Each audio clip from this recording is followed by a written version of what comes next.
Hello, and welcome to What's That Behind You. First of all, I'd like to start this video with a thank you. This episode was written with the help of a subscriber, so thank you, Michael. If you've got any subjects that you'd like me to cover, then please leave them in the comments below. But before we get into today's video, please, if you're new to the channel, subscribe for more videos just like this one, and many more. But for now, let's get into today's tale. It's a true story centered around Congo witchcraft and possession.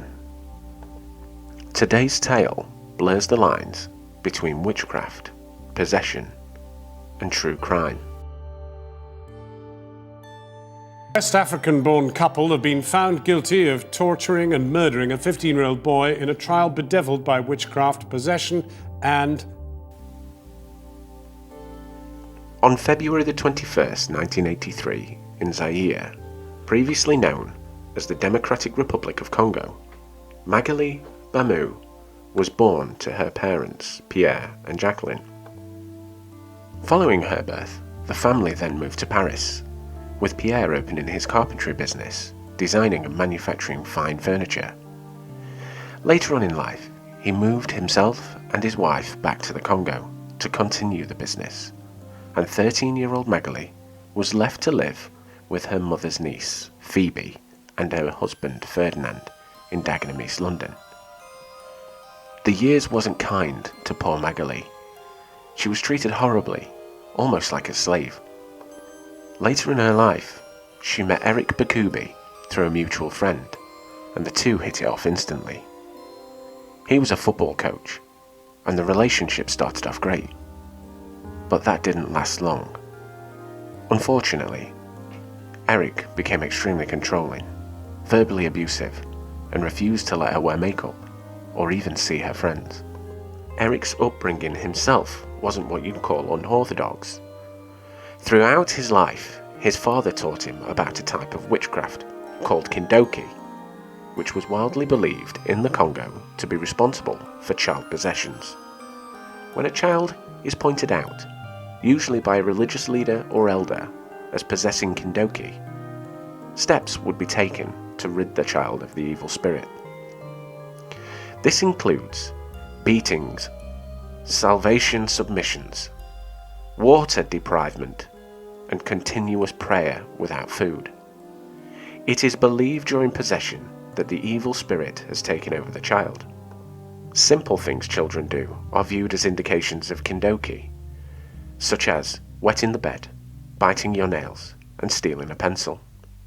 Very ordinary things with an extremely dangerous consequence. During conversations between Eric and Kristy, Eric would talk about visions he would have had as a child, like seeing rats that were never there. Much like Kristy's family, Eric and his uncle fled from Congo in 1990 to escape the war, and settled in London. And his uncle would talk more with him about Kindoki and witchcraft before he passed away. Throughout their relationship, Kristy said he grew more obsessed with sorcery and witchcraft and began having dreams of his brother killing him, to rid himself of what he believed to be evil spirits. He moved around London to many different apartments to outrun these spirits, but this did not work, so he began consulting Nigerian pastors for help.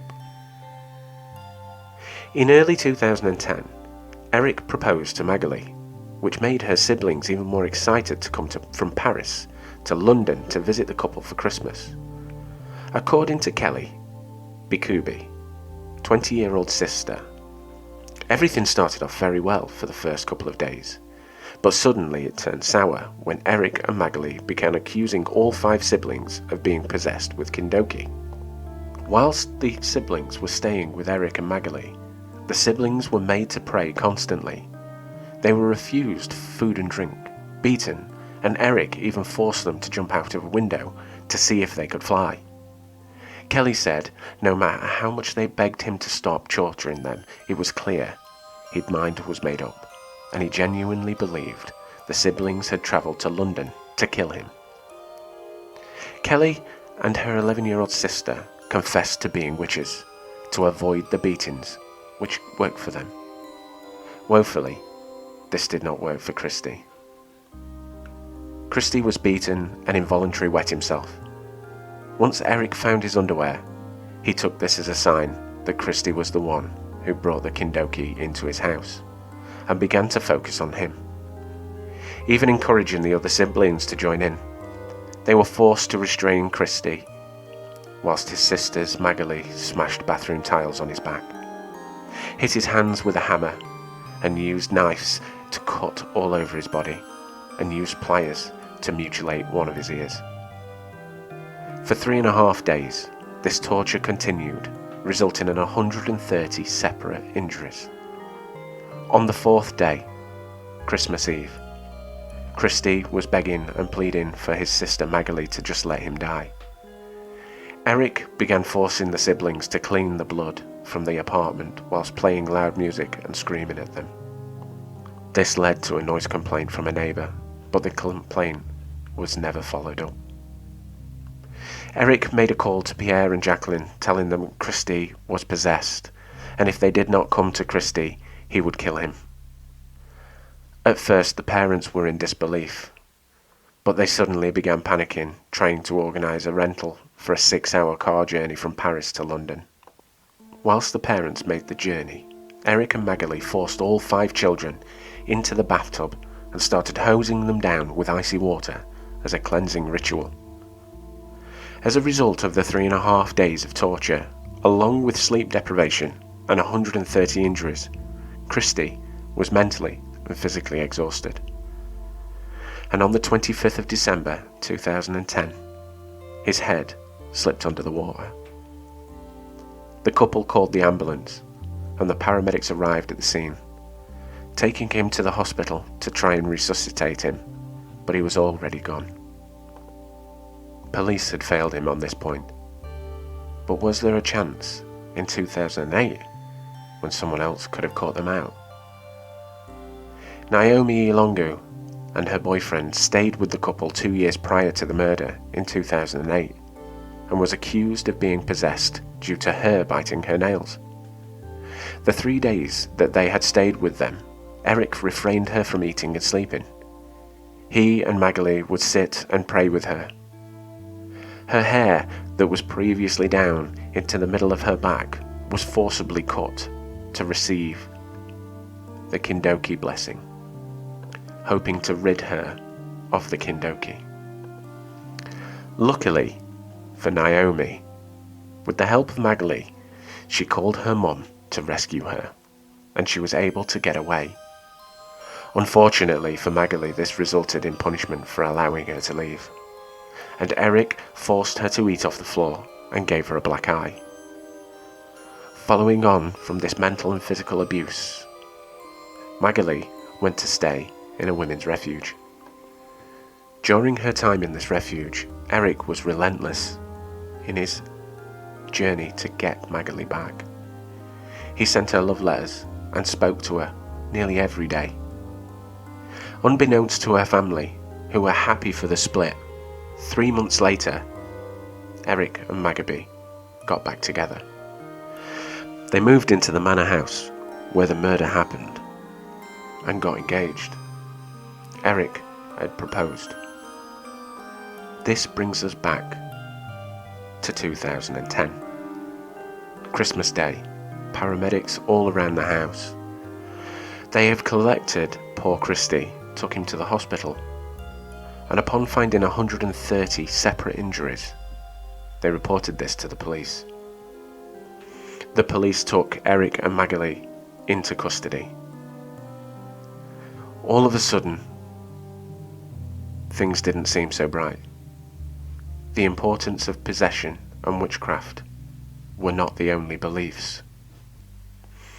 During their court sentencing, Eric Bakubi was eventually sentenced to a minimum of 30 years in prison, and Magali was sentenced to a minimum of 25 years. The judge told the couple that the case was very sadistic, and the belief in witchcraft, however genuine, cannot excuse the assault and killing of another human being. Upon the ending of this court case, the jury panel, who were unanimous in their verdict, were able to never be called up for jury service again. Following on from this court case, the jurors were exempt from ever doing jury duty again due to the malice and evil thoughts, nightmares and sadistic themes that they had gone through. However, whilst doing this story and the research behind it, Kindoki is a very, very secretive religion. The information out there is very scarce, but all we do know is it's based on witchcraft and demon spirit possession. If any of you who are watching this video know anything about Kindoki, then please let me know down in the comments. My thoughts go out to Magali and Christie's parents. La mort de Christie, elle m'est passée à travers les doigts comme ça. C'est comme un fumeur qui tire un bouffée de la fumée et puis il lance la bouffée de la fumée en haut et puis la fumée qui disparaît comme ça. Voilà comment Christie est partie, comme ça. J'avais une douleur au cœur ces jours-là que je ne peux pas expliquer, cette douleur. J'ai mis 1 semaine et demie avant de commencer à me réalimenter. Je pensais que mes enfants étaient à l'abri de ce genre de choses. Mais malheureusement, on ne peut pas tout contrôler dans la vie.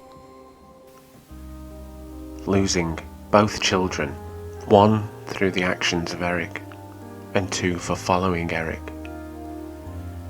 Now she may have followed through fear, or through blind, dumb luck, but both are responsible for the death of this young boy. So always remember, look out for these signs. Look out for the fear in someone's eyes. Look after them and keep them safe. After all, this has been our Christmas special. So thank you for watching. Please leave a like or a comment down below. And if you're new, subscribe for more like this. I've been Adam, and this is What's That Behind You.